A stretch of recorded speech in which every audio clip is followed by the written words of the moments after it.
Assalamualaikum warahmatullahi wabarakatuh. Alhamdulillah, alhamdulillahirabbil alamin. Wassalatu wassalamu ala asyrafil anbiya'i wal mursalin wa ala alihi wa sahbihi ajmain amma ba'du. Alhamdulillah, puji syukur kita panjatkan kehadirat Allah Subhanahu wa taala karena maksud saya sore hari ini kita kembali berjumpa tentunya dalam mimbar agama Islam bersama saya Hilmi Muqsin. Dan salawat serta salam tak lupa kita senandungkan kepada junjungan kita Nabi Allah Muhammad Sallallahu Alaihi Wasallam beserta keluarga, sahabat dan pengikut serta pengikut-pengikutnya hingga akhir zaman. Amin. Pemirsa, tentunya saya tidak sendiri di studio karena dengan semangat pagi ini kita berada di sore hari ya, tapi tetap dengan semangat pagi Pak Ustadz insya Allah ya. Dan di studio sudah hadir bersama kita Ustadz Ramli Deni. Ustadz apa kabar? Baik saja. Masya Allah. Ini Ustadz aktif berdakwah. Tentunya insya Allah kita doakan diberikan kesehatan dan tentunya keikhlasan. Insya Allah. Nah, berbicara tentang ikhlas, memang pemirsa, ikhlas itu sesuatu yang mudah untuk kita katakan. Tapi sulit sekali untuk mendapatkan benar-benar suatu keikhlasan yang dari hati gitu Pak Ustadz ya. Makanya hari ini kita akan membahas nih bersama Ustadz surga bagi mereka yang ikhlas. Silakan Pak Ustadz. Bismillahirrahmanirrahim. Assalamualaikum warahmatullahi wabarakatuh. Waalaikumsalam warahmatullahi wabarakatuh. Alhamdulillah ya. Alhamdulillahirabbil alamin. Wa bihi nasta'in ala umuri dunya waddin. Wassalatu wassalamu ala Rasulillahi sallallahu alaihi wasallam wa ala alihi wa ashabi ajmain. Pada sore hari ini kita mencoba mengungkapkan ikhlas yang merupakan syarat utama dalam beramal untuk bisa mencapai surga yang diinginkan oleh setiap hamba yang beriman. Untuk itu perlu kita ketahui, sebelumnya kita panjatkan puji dan syukur kehadirat Allah Subhanahu wa taala yang memberikan waktu yang luang bagi kita pada sore hari ini untuk kita berjumpa dengan para pemirsa, para pendengar di rumah pada sore hari ini. Semoga apa yang kita sampaikan nanti memberi sebagai masukan untuk kita tingkatkan kualitas diri, kita tingkatkan penataan terhadap diri kita dalam kehidupan kita sebagai hamba Allah. Yang sejak awal itu kita sudah diberi peringatan bahwa ingat, wa ma khalaqtul jinna wal insan illa liya'budun. Tidak kami ciptakan jin dan manusia itu melainkan untuk beribadah kepadaku. Maka untuk menguraikan ini sangat terkait erat dengan bagaimana kita menata diri, memanage diri, pikiran dan perasaan, sikap lahir dan batin itu dalam melakukan sesuatu yang sifatnya untuk kita bawakan dalam ranah ibadah. Itu harusnya ada keikhlasan dalam melaksanakannya. Dengan berfokus bahwa apapun yang kita lakukan itu dilihat oleh Allah, didengar oleh Allah, sampai lubuk hati pun Allah tahu. Nah, dari sini kita ingat akan hadis Nabi dalam riwayat hadis qudsi yang mengatakan, "Idza hamma abdi bi sayyi'atin falam ya'malha fala taktubuha, fa idza amilaha faktubuha." Artinya, apabila hambaku berencana untuk melakukan suatu keburukan, tidak melaksanakannya, maka jangan tulis. Ini perintah kepada malaikat ini. Tapi apabila ia punya rencana keburukan tapi melaksanakan, catatlah sebagai satu keburukan. Beda dengan apabila hamba itu berencana untuk melakukan suatu kebaikan. Idza hamma bi abdi hasanah falam ya'malha faktubuha faiza amilaha faktubuha asyara. Ini hadis qudsi bilang begitu. Apabila hambaku itu berencana untuk melakukan suatu kebaikan tapi tidak sempat dilaksanakannya, maka catatlah satu kebaikan. Tapi apabila dia lakukan, maka catatlah 10 kebaikan. Nah, ini sejalan dengan firman Allah yang mengatakan, "Man jaa'a bil hasanati falahu asyru amsalihha wa man jaa'a bis sayyi'ah fala yujza illa mislaha." Barang siapa yang melakukan suatu kebaikan akan dibalas 10 kali lipat, sementara kalau melakukan suatu keburukan dibalas setimpal dengan keburukan itu. Ini tentunya sangat terkait erat dengan keberadaan kita sebagai hamba Allah yang meyakini adanya Allah yang memberikan balasan itu. Maka dituntut adanya keikhlasan. Ketika kita berencana untuk melakukan sesuatu itu harus ada niat ikhlas karena Allah. Niat ikhlas karena Allah. Ini penting. Dan memang ikhlas itu adalah merupakan amalan hati. Itu hati. Maka kita lihat, kita bisa rasakan sendiri ketika kita melakukan itu ada rasa was-was, ada ikhlas, ada rasa ragu-ragu, ada ingin dipuji dan lain sebagainya. Maka di sini bagaimana kita bisa mengendalikan itu ketika kita melakukan suatu kebaikan. Itu bisa benar-benar ikhlas karena Allah. Hanya sekarang bagaimana caranya? Ini menjadi suatu persoalan yang harus kita menyadari bahwa kita sebagai manusia ada kekurangan. Memang kita diciptakan oleh Allah itu ada kekurangan. Allah juga mengatakan manusia itu ada banyak kekurangannya. Hanya dengan hati yang tentram, hati yang kuat, kokoh, istiqomah, itu bisa ketika dalam melakukan sesuatu itu ia menyadari bahwa Allah tahu karena Allah sudah berfirman walaqad khalaqnal insana na'lamu ma tuwaswisu bihi nafsu wa nahnu aqrabu ilaihi min hablil warid. Allah berfirman bahwa kami ciptakan manusia itu, kami tahu persis ini sampai bisikan hati pun kami tahu, kata Allah dalam firman-Nya seperti itu. Nah, ini yang perlu disadari oleh setiap muslim bahwa apapun yang kita lakukan itu bernilai kalau memang kita niatkan benar-benar untuk Allah. Dan memang Nabi sudah mengatakan innamal a'malu binniyah wa innamal likulli imri'in ma nawa. Segala sesuatu itu dengan niat dan hanya dengan apa yang diniatkan itulah yang akan diperolehnya. Jadi untuk awalnya seperti itu, nanti kita akan kembangkan dalam diskusi nanti ya. Baik, Masya Allah, terima kasih Ustadz. Nah pemirsa, berarti kan kita udah tahu nih kalau ikhlas itu adalah hal yang berkaitan dengan hati. Nah, tapi kenapa sih ikhlas itu jadi penting Ustadz? Ya, sebagai manusia muslim, itu sudah ada tuntunannya. Wa ma umiru illa liya'budullaha mukhlishina lahuddin. Tidaklah kami perintahkan untuk beribadah itu melainkan dengan ikhlas karena Allah. Dengan demikian kita perlu menyadari ibadah itu tidak hanya sholat, puasa, zakat, haji. Bahkan itu memang kita tahu setiap orang sholat itu orang niat karena Allah. Zakat keluarkan karena Allah. Haji karena Allah. Bagaimana dengan perbuatan lain? Menolong orang. Apakah di situ ada nilai di hadapan Allah? Memang diperintahkan untuk kita bersedekah. Tapi apakah di situ kita benar-benar melakukan bersedekah itu karena Allah atau hanya karena supaya dipuji? Nah, disinilah suatu tantangan berat untuk setiap orang yang melakukan kebaikan. Katakanlah berinfak untuk membangun suatu sekolah. Nah, bagaimana caranya supaya keikhlasan itu yang lebih mendominasi dalam batin kita daripada pujian orang. Kita perlu menyadari bahwa apapun yang kita lakukan memang Allah juga dalam firman-Nya itu mengatakan boleh kita rahasiakan dan boleh kita secara terang-terangan. Boleh-boleh saja. Tapi dengan menurut pertimbangan para ulama itu yang dirahasiakan itu akan lebih menjaga, lebih memelihara keikhlasan hati dibandingkan dengan kalau secara terang-terangan terbuka banyak orang baru kita ini saya sumbangan saya untuk pembangunan masjid, untuk pembangunan sekolah.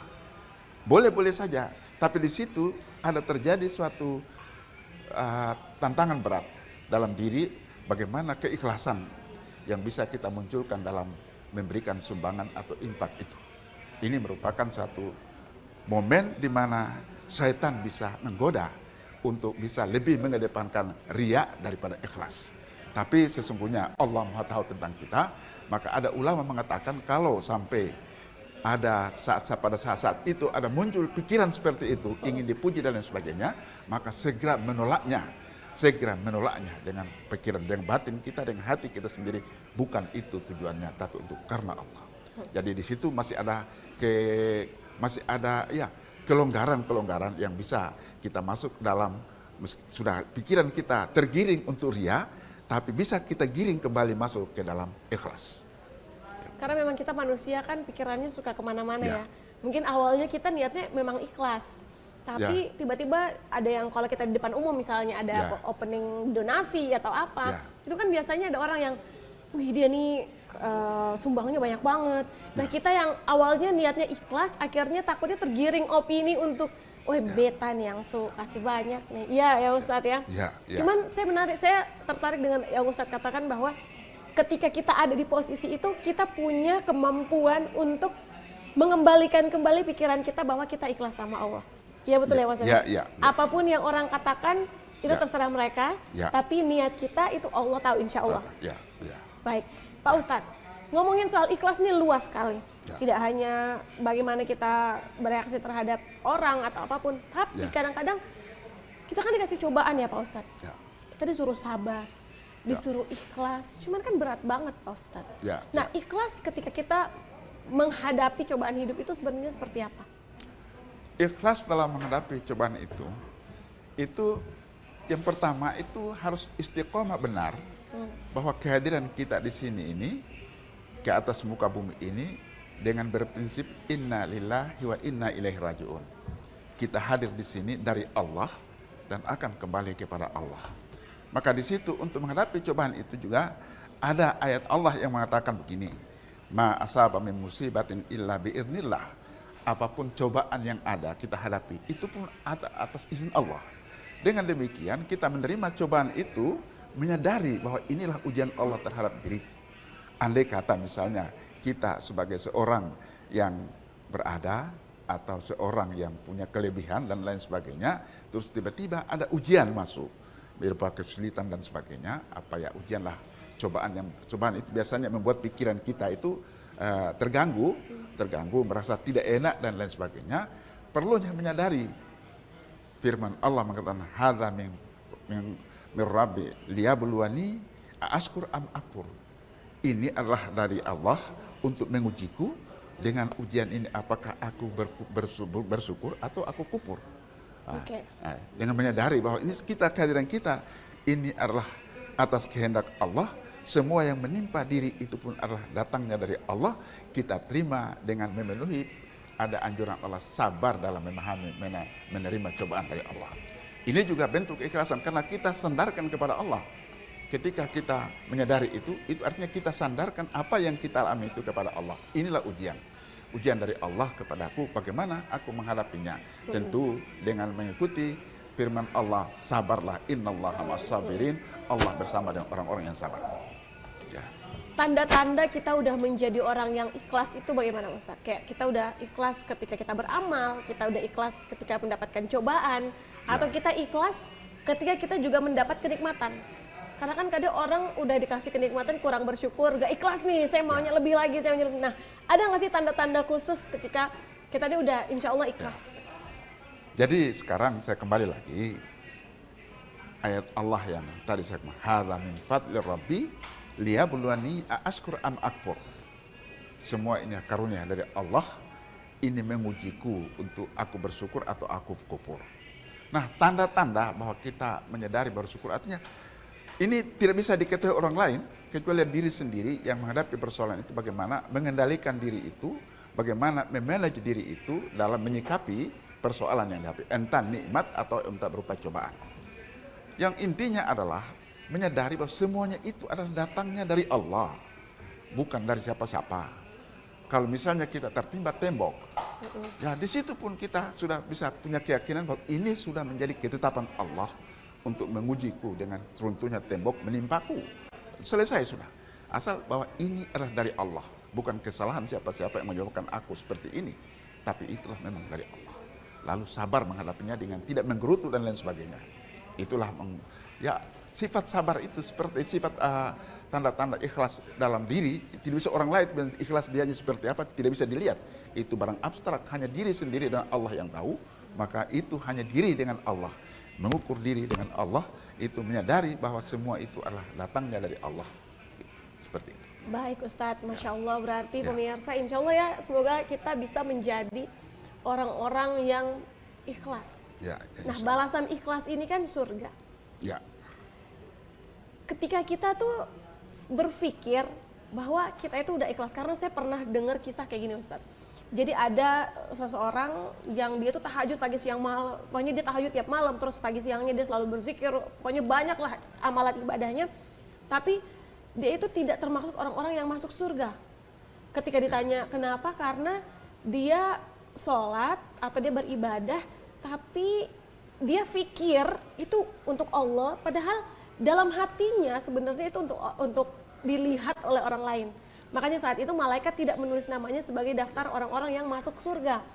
Setelah dia mengetahui penyebabnya, dia langsung kayak, aduh ya Allah, ternyata saya adalah hamba yang seperti ini, astagfirullah. Nah, barulah dia bertaubat. Untuk kita tidak menjadi orang yang seperti itu tuh gimana Pak Ustadz? Ketika kita berpikir, kita udah ikhlas nih. Padahal nyatanya dalam hati terdalam tuh ada rasa-rasa ingin dilihat orang, dilihat betas yang paling solehah, gitu-gitu gimana Ustadz? Jadi ini, dalam kehidupan ini, antara ria dan ikhlas itu ada jalan berdampingan. Berdampingan. Ketika seseorang berderma seperti tadi, berinfak untuk satu. Di situ apakah ia ingin supaya dikatakan sebagai dermawan atau ikhlas kepada Allah? Dari sini, indah seperti saya kembali lagi. Ini diri dengan Allah, dia mengekang diri untuk ikhlas itu. Memang pikiran itu ada, tapi harus diarahkan kembali.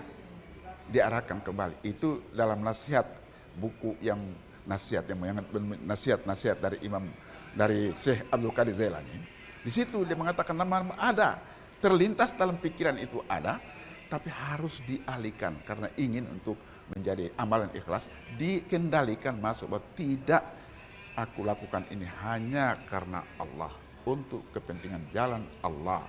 Saya tidak lakukan untuk mendapat pujian.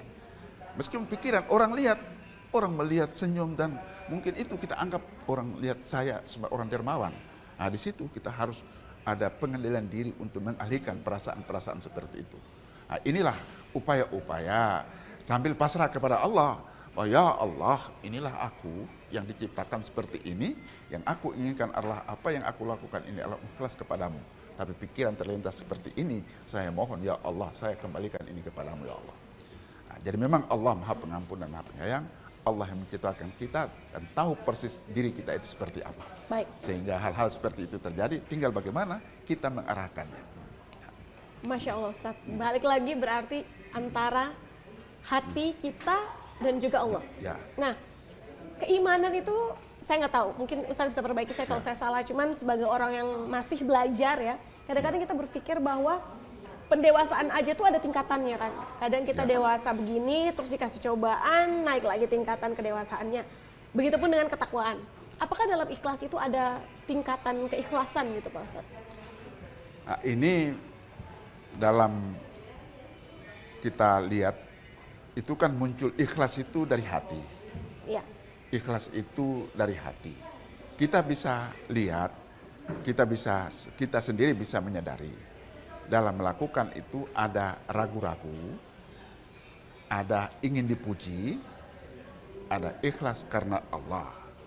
Jadi sini ini perasaan batin ini dalam kita melakukan sesuatu ini. Saya mau sumbang ini ke ini, nanti saya rugi, biar aja ragu-ragu. Ingin dipuji, biar kasih supaya orang tahu bahwa saya termasuk orang dermawan. Oh tidak, ikhlas karena Allah.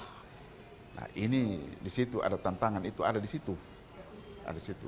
Nah tingkatan-tingkatan itu adalah ini dari hati ini ragu-ragu, kemudian ingin dipuji, kemudian ikhlas dalam melakukan sesuatu, ini. Nah, tingkatan tentu ikhlas ini sesuatu hal yang sangat abstrak, itu menyangkut kejiwaan yang terkait dengan hati, yang dimana kalau kita lihat baca Al-Quran itu ada hati yang disebut dengan sudur, ada fuada, afidah yang kita dengar, ada kulub dan lain sebagainya. Sehingga ada ulama yang menguraikan itu, ada tingkatan, ada yang bagian luarnya, ada bagian tengahnya, ada bagian dalamnya. Dan keikhlasan itu muncul sejauh mana ikhlas yang sesungguhnya itu tentu hanya diri dengan Allah yang tahu. Masya Allah, baik Ustaz. Terima kasih banyak. Ini Masya Allah ya pemirsa, hari ini kita itu kalau belajar ikhlas, ya seperti yang kita omong tadi ya Pak, kalau dikatakan mudah sekali. Kadang, nah kalau kita kayak gini nih Ustaz, kita bantuin orang nih, atau kita bekerja. Ya. Bekerja kan penyedia jasa misalnya, kita bekerja dengan ikhlas. Kita udah ikhlas nih, kita berbuat baik kepada Allah, tapi kita mengharapkan imbalan, bayaran untuk kita atas apa yang telah kita kerjakan. Ya. Nah, itu jatuhnya kita udah ikhlas belum ya, Ustaz? Ya, ini ikhlas bekerja untuk mendapat imbalan. Iya, karena kan kayak misal orang yang bekerja kan pasti dapat gaji gitu misalnya. Ya, Nah, ya. itu gimana, Ustaz? Ya. Nah, ini suatu hal yang memang perlu bagaimana seseorang memanage diri, memanage batinnya itu ketika melakukan sesuatu. Makanya itu tergantung dengan itu sama halnya dengan seorang beribadah sholat hanya karena mau dapat pahala, tapi tidak mencari keridhaan Allah.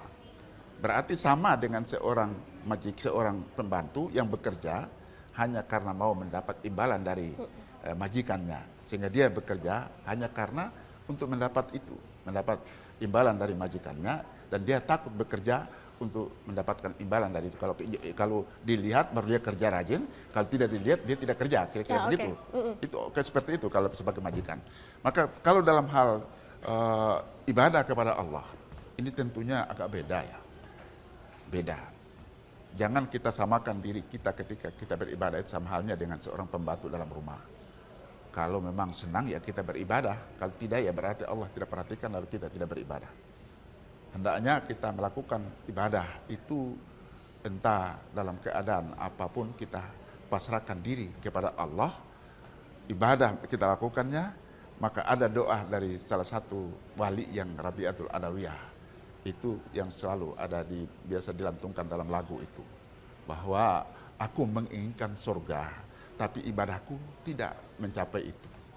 Aku juga tidak mau masuk surga, aku tidak mau masuk neraka, tapi aku merasa ada dosa banyak. Hanya ampunan dan ridhamu itu saja yang menjadi harapanku dalam kehidupan ini.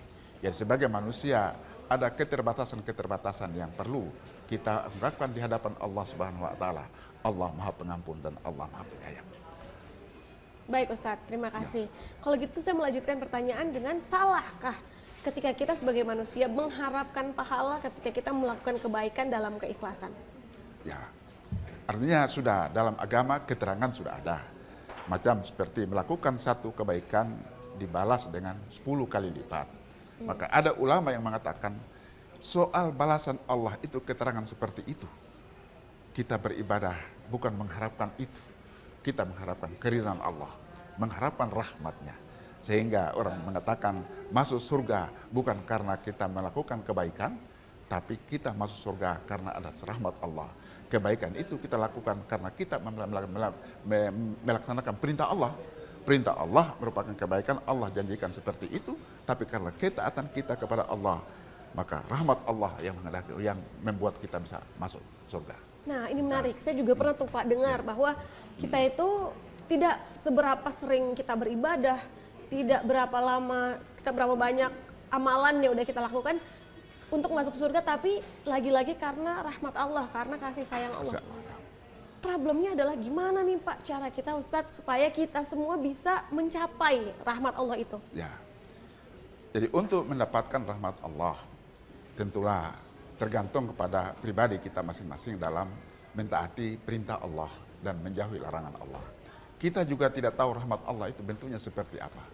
Tapi salah satu yang bisa dirasakan oleh setiap diri itu adalah munculnya ketenangan dalam diri. Sebagaimana firman Allah mengatakan, ingat Allah sebanyak-banyaknya untuk hati menjadi tenang, pikiran menjadi tentram. Itulah merupakan salah satu bentuk rahmat Allah dalam kita beribadah kepada Allah. Ala bidzikrillahi tatmainnul qulub. Ingatlah dengan ingat Allah hati menjadi tenang, tentram. Jadi kalau sudah ada ketenangan dalam hidup, meskipun dalam kesulitan hidup, tapi berasa aman-aman saja, selalu disandarkan diri kepada Allah, inilah yang diberikan oleh Allah dalam kehidupan ini. Insya Allah ketenangan itulah merupakan wujud dari rahmat Allah dalam kehidupan ini. Jadi kadang-kadang kita lihat ada orang yang kaya sekalipun, kalau tidak tenang itu apakah itu kita anggap suatu kebahagiaan diperoleh? Tentunya tidak. Kebahagiaan diperoleh itu adalah ketenangan dalam hidup, menyikapi hidup qanaah dengan apa yang ada, tapi hidupnya tenang, tentram. Itulah merupakan bentuk rahmat Allah. Insya Allah, semoga kita semua bisa menyerahkan semuanya ikhlas. Apapun yang kita lakukan dalam hidup ini, semuanya karena Allah. Nah, dalam kemajuan teknologi, kemajuan era, kan banyak hal berubah juga nih Ustadz ya. Kadang-kadang kita itu pikir, kan ada tuh Pak stereotip kalau orang kena cobaan itu tuh ya itu karmanya dia tuh, karena dia kemarin kayak gini. Nah, padahal tuh mungkin kita emang dikasih cobaan sama Allah untuk, kita berpikirnya kita dapat cobaan untuk menaikkan derajat kita. Tapi sebenarnya itu tuh seperti apa Pak Ustadz? Ya, untuk cobaan itu yang kita terima. Seperti ayat tadi yang mengatakan ma'asaba min musibatin illa biidznillah. Semua cobaan atau musibah yang menimpa itu adalah atas izin Allah. Tentunya kita juga menyadari cobaan itu tidak akan melampaui batas kemampuan yang sudah diberikan oleh Allah. Itu juga salah satu bentuk pendekatan diri kepada Allah. Sebab kadang-kadang orang menerima cobaan dengan sebatas sampai di situ, tidak sampai kepada yang mendatangkan cobaan itu. Ini juga menjadi persoalan besar. Dalam kehidupan kita ini, kadang-kadang orang mendapat satu musibah, hanya sebatas itu saja. Dia berpikir hal sebatas bahwa ini musibah, itu saja. Tapi tidak menyadari dan tidak berpikir sampai kepada bahwa musibah ini adalah datangnya daripada Allah. Jadi sebenarnya untuk bisa dapat hidup, ya anggap itu sebagai bentuk keikhlasan juga. Keikhlasan musibah itu berat atau ringan, tapi menyadari ini adalah dari Allah untuk mengujiku, aku sabar menghadapinya atau tidak. Ini salah satu bentuk dalam kita berikhlas dalam beribadah kepada Allah. Memang dalam Islam itu semua apapun yang kita lakukan itu akan bernilai ibadah bila mana kita sandarkan kepada Allah Subhanahu wa taala. Sebagaimana halnya ada hal yang mubah sekalipun yang dikatakan kita boleh melakukan tidak mendapat pahala, tapi akan mendapat pahala apabila ketika kita melakukan itu dengan disandarkan kepada Allah. Seperti halnya makan, minum, tidur dan lain sebagainya. Ketika kita melakukan itu ada perasaan, ada batin mengatakan aku lakukan ini agar supaya tubuhku ini kuat, segar untuk beribadah kepada Allah. Insya Allah itu menjadi satu amal yang tadinya mubah, yang dikatakan hukum mubah tidak ada pahala, tapi dengan adanya niat seperti itu insya Allah ada pahalanya. Masya Allah. Baik Ustadz. Ya. Pembahasan kita tentang ikhlas ini akan semakin luas karena ikhlas itu kan gak hanya sebatas amalan, cobaan, tapi semua yang kita lakukan dalam hidup itu harus ada keikhlasan. Karena seperti yang tadi saya bilang bahwa kita hidup di dunia ini adalah untuk Allah, karena Allah kembalinya juga kepada Allah. Seperti apa pembahasan kita selanjutnya pemirsa, jangan kemana-mana. Tetap di Mimbar Agama Islam, teduhkan iman, kuatkan syiar, mampu berbagi untuk sesama. Jangan kemana-mana.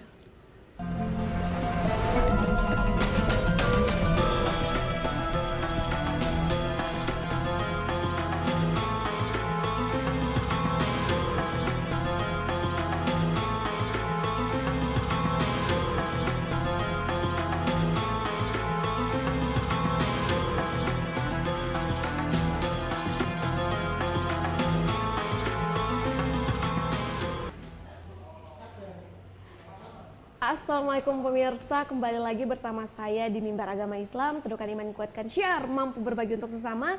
Dan hari ini di studio masih bersama Ustadz Ramli Denny. Nah, baik nih Ustadz, kita udah bahas banyak banget tentang ikhlas, yaitu apapun yang kita lakukan itu niatkan kepada Allah. Nah, ada nggak sih Pak Ustadz hubungan antara ikhlas dan juga bersyukur?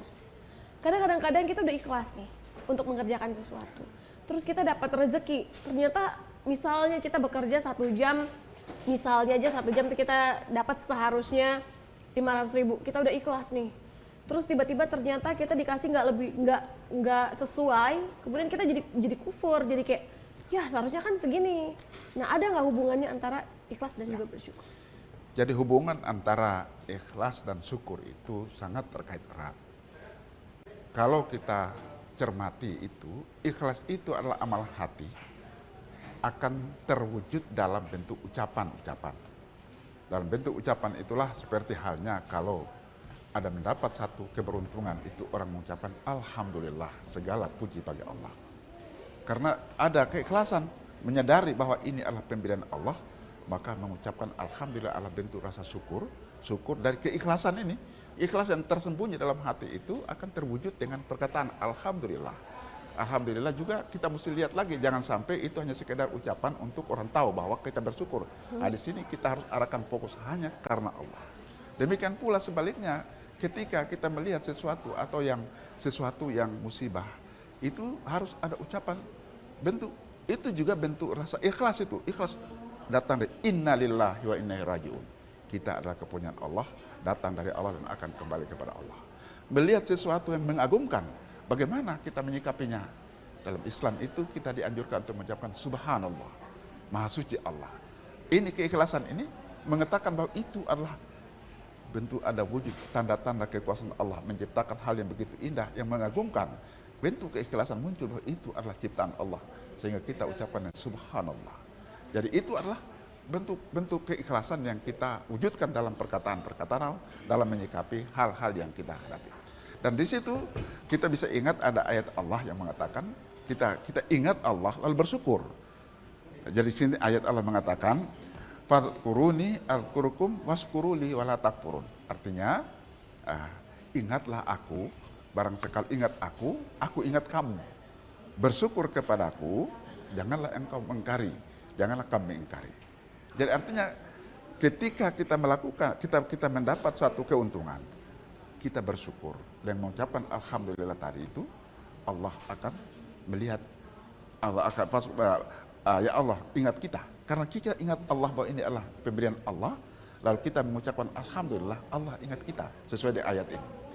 Nah di situ bersyukurlah, dan keuntungan sudah memberi ketenangan bagi hidup kita, keberuntungan, kebahagiaan hidup kita. Kita bersyukur dan mengucapkan alhamdulillah itu, dan kita jangan mengingkari bahwa itu adalah usaha saya sendiri, itu adalah memang pemberian dari si A dan si B dan lain sebagainya. Tapi meskipun ada pemberian dari si A dan si B, tapi kita yakini bahwa adalah pemberian Allah lewat oknum-oknum itu kepada aku. Jadi itulah ada hubungan antara rasa syukur dengan berikhlas itu. Jadi itu harus kita ucapkan, itu kata-kata itu saja menunjukkan bahwa itu bentuk syukur itu. Hanya mampu kita mengendalikan agar tidak dinilai sebagai hanya sekedar basa-basi saja. Ini tergantung pada diri kita sendiri, sejauh mana keimanan yang ada dalam diri itu dalam menyikapi berbagai persoalan yang dihadapi. Dalam bentuk ucapan, perkataan, dan perbuatannya. Baik Ustadz, kalau sabar gimana Ustadz? Ada nggak sih sabar itu sama ikhlas tuh ada perbedaannya atau sama aja? Kan kadang-kadang kita dengar ya pemirsa istilah, ya Allah saya sabar, ya Allah saya ikhlas kok menerima cobaan ini, atau ya Allah saya sabar dan ikhlas menerima nikmat ini. Nah itu gimana Ustadz? Artinya itu ada hubungan dengan keikhlasan kan? Ada menerima cobaan, ikhlas, terima itu kan memang kita tidak bisa menghindari cobaan yang ada. Kita ikhlas, inilah ujian dari Allah terhadap diri. Ikhlas menerima. Tapi kalau dengan bersungut-sungut mengatakan, nah ini akibat perbuatan si ini, si A, si B sekarang ini, akhirnya kita seolah-olah kita mengatakan bahwa keburukan atau musibah itu dari orang itu. Dari orang itu, padahal bukan sebenarnya. Kita menyadari bahwa musibah ujian Allah itu lewat hal-hal tertentu, entah lewat manusia, entah lewat benda-benda padat seperti ini terhadap diri kita. Kita menyadari semua kehadirannya adalah Allah yang ciptakan, melalui itu datang berupa keuntungan atau berupa musibah, datangnya dari Allah. Kita bersabar menyikapi itu dengan ikhlas karena Allah. Baik Ustadz, nah ini menarik. Saya yakin pemirsa juga pernah merasakan atau berada di situasi yang sama. Contohnya kita suka ngomong gini, aduh tadi tuh misalnya kita menyewa satu jasa lah, dimana misalnya dia ternyata bohongin kita, yang seharusnya kita bayar 10 juta, misalnya dia suruh kita bayar 30 juta. Nah itu kan sebenarnya satu, dia bohong ke kita, seharusnya itu kita merasa cobaan kan dari Allah untuk kita. Seharusnya kan kita mikirnya gitu kan Pak Ustadz. Kalau kita dibohongin nih misalnya, kita pernah ini gara-gara dia nih, dia tukang bohong tuh, jangan percaya. Tapi apakah di saat seperti itu kita harus, ya Allah nggak apa-apa deh, saya dapat cobaan ini, saya harus bayar 30 juta, padahal seharusnya saya bayarnya 10 juta. Nah itu gimana Pak? Jadi tentu setiap diri itu ada batasan-batasan tertentu yang kita menyikapinya dengan pasrah kepada Allah Subhanahu wa Ta'ala. Tapi ada dalam keadaan tertentu itu kita juga berusaha untuk bagaimana seperti tadi kita tidak dibohongi. Kalau ada pembohongan terhadap diri kita tahu, ya kan kita dalam negara sekarang ada hukumnya kan, ya tinggal kita melalui jalur itu supaya jangan kita mengambil tindakan sendiri. Nah, melalui jalur-jalur yang sudah ada yang disiapkan merupakan ijtihad manusia untuk menyikapi kalau terjadi keburukan-keburukan di antara sama manusia. Kan ada aturannya. Kita melalui jalur itu. Tapi artinya dengan sabar menyikapi itu, bukan berarti harus pukul dulu baru seret ke pengadilan untuk ini. Nah, ini juga menjadi persoalan. Ya. Jadi harus ada sabar dalam menyikapi itu adalah seperti itu.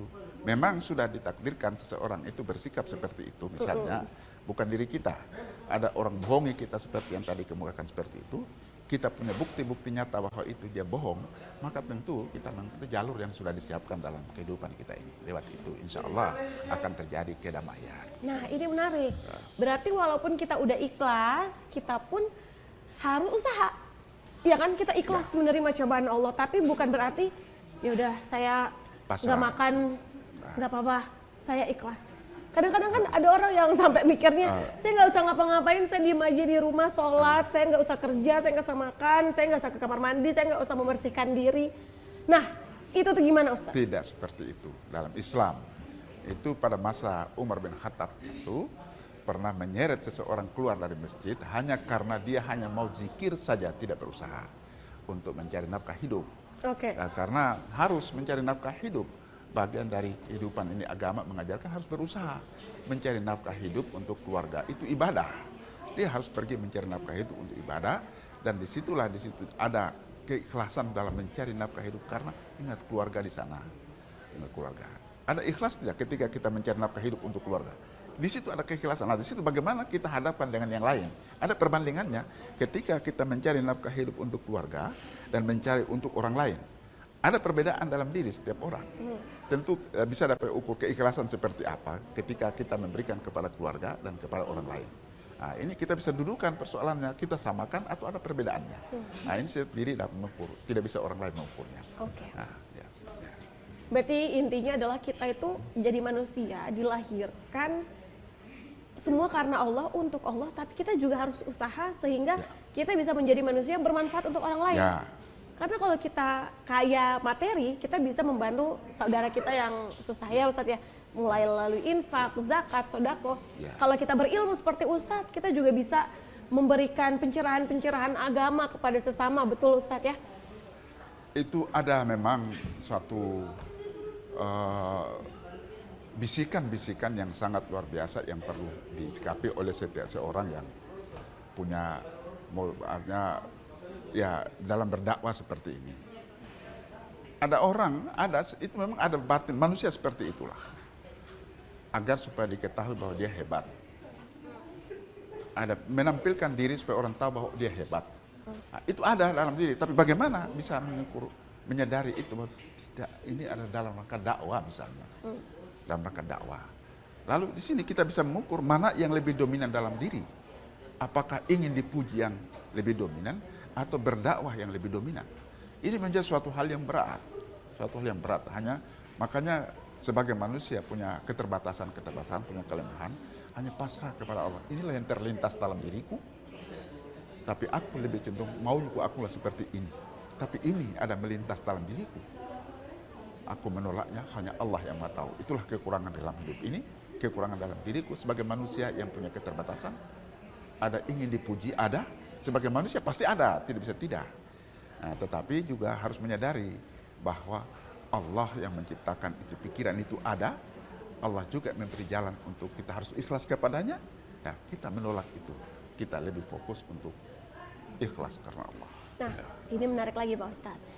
Kadang-kadang kita sebagai manusia nggak cuma pendakwah ya, mungkin kita aja nih ketika kita berbuat kebaikan, niat kita ya berbuat kebaikan, kita ikhlas gitu. Tapi ada suara-suara di luar sana dalam artian orang lain yang menganggap bahwa dia tuh nggak ikhlas, dia itu ya karena pengen dipuji aja, dia tuh pengen merasa hebat. Padahal sebenarnya kita nggak mikir kayak gitu, tapi itu orang lain berpikir seperti itu. Itu dosanya berarti di mereka apa di kita nih Pak Ustadz? Itu sebenarnya yang dosa itu adalah orang yang memberikan suatu penilaian negatif terhadap orang lain. Itu sama iri beda nggak Ustaz? Itu kalau iri tentu beda ya. Iri itu kan artinya orang dia mau ingin lebih atau sama dengan orang yang punya kelebihan. Dia mau lebih dengan memfitnah sana sini. Nah itu juga termasuk iri itu ya. supaya dirinya juga dianggap saya selevel dengan ada. Kan manusia ini memang ada ya memang sudah itu ada ayat mengatakan itu ada tingkatan-tingkatan itu, baik status sosialnya, dari kekayaannya, ilmunya dan lain sebagainya. Ada orang yang untuk supaya jangan dia naik ya difitnah ke sana kemari supaya dia juga sama begitu. Ada iri, tapi iri ini kan ada iri yang baik dan iri yang tidak baik.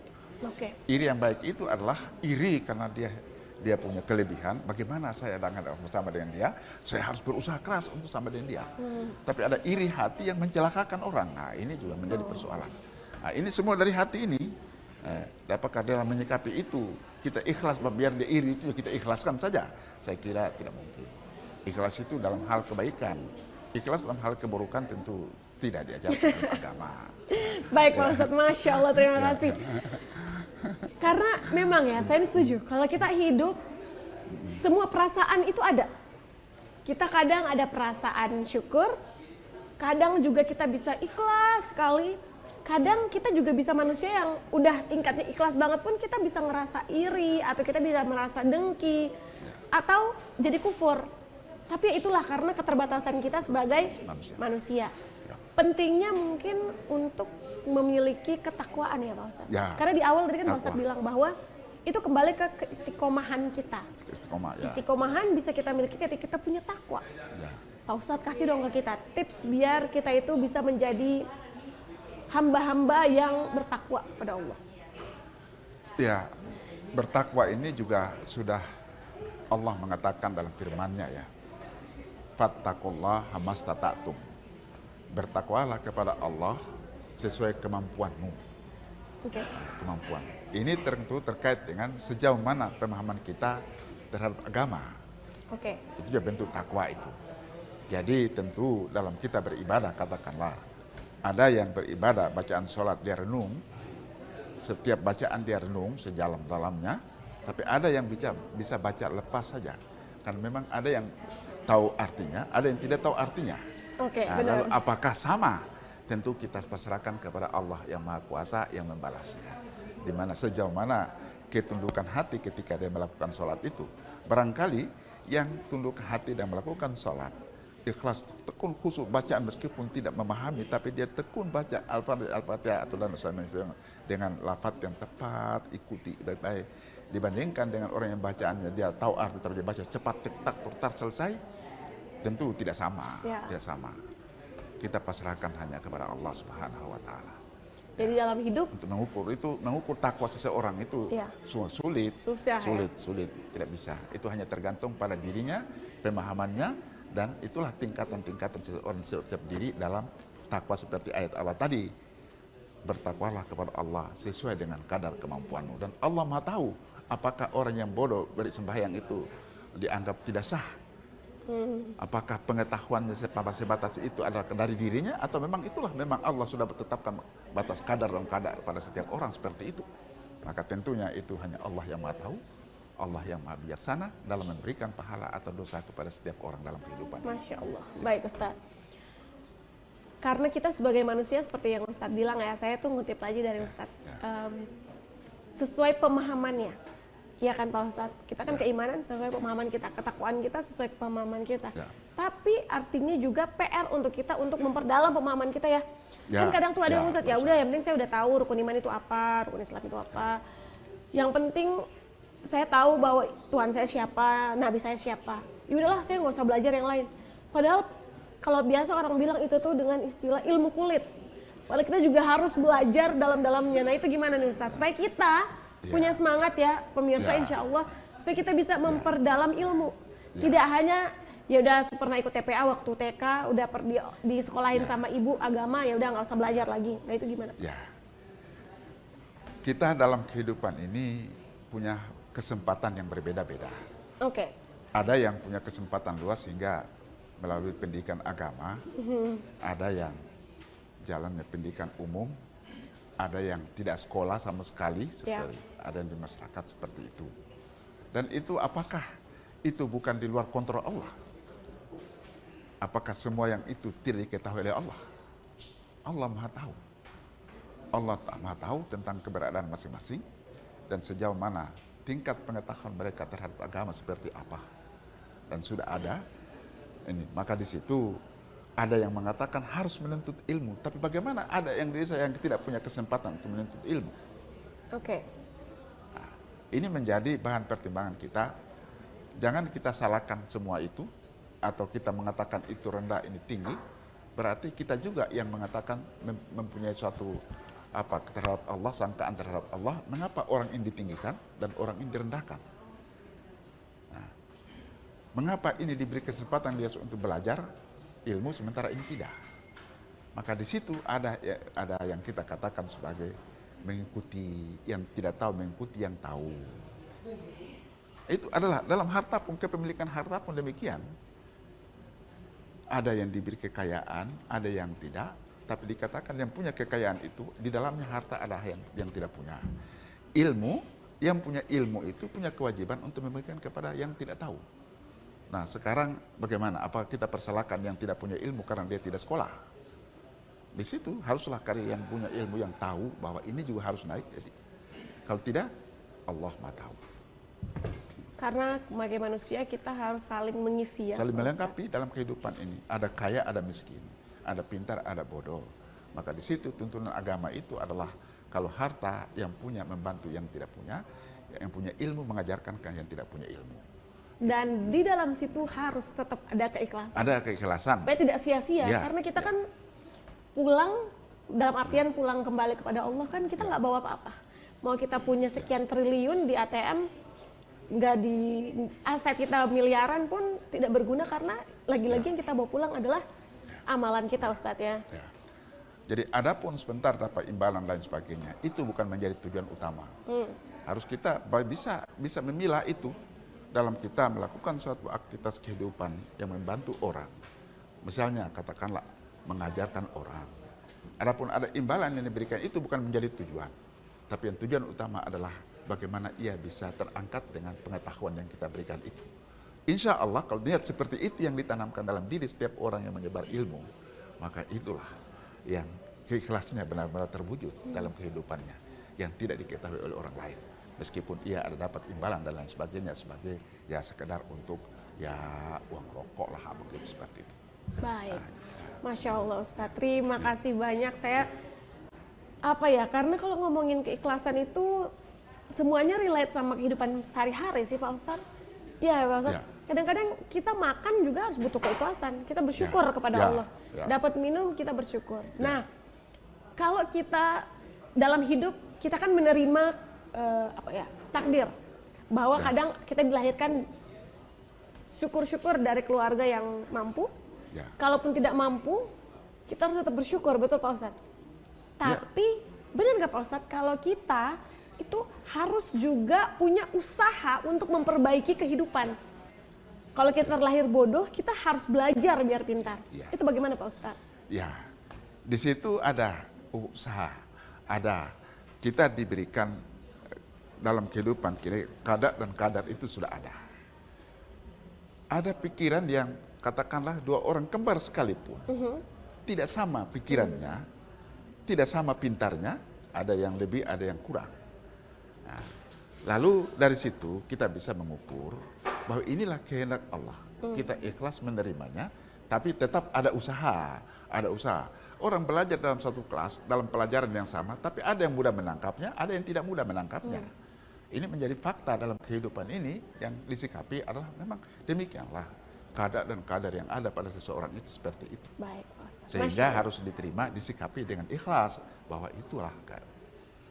Karena walaupun kita mungkin tidak dapat, ini kalau kita analogi aja, walaupun kita tidak pandai menerima ilmu di kelas itu atau dalam kehidupan apapun, kita tetap punya kesempatan untuk mendapatkan rahmat Allah. Nggak tahu nanti suatu hari caranya bagaimana, betul ya Pak Ustadz? Karena itu adalah misteri. Dan Pak Ustadz, Masya Allah sekali kita udah bercerita banyak hal, sampai nggak berasa ini sudah hampir 60 menit kita bersama.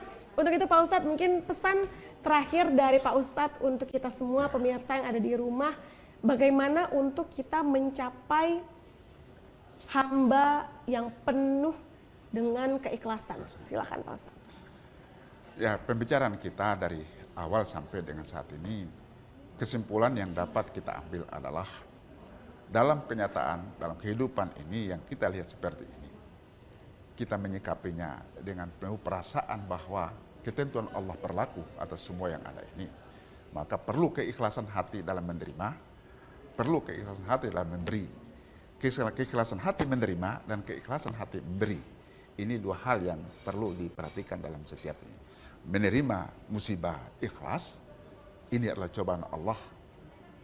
Menerima nikmat pun itu kita ikhlas dengan bersyukur kepada Allah. Kalau dengan musibah kita mengatakan innalillahi wa inna dari Allah.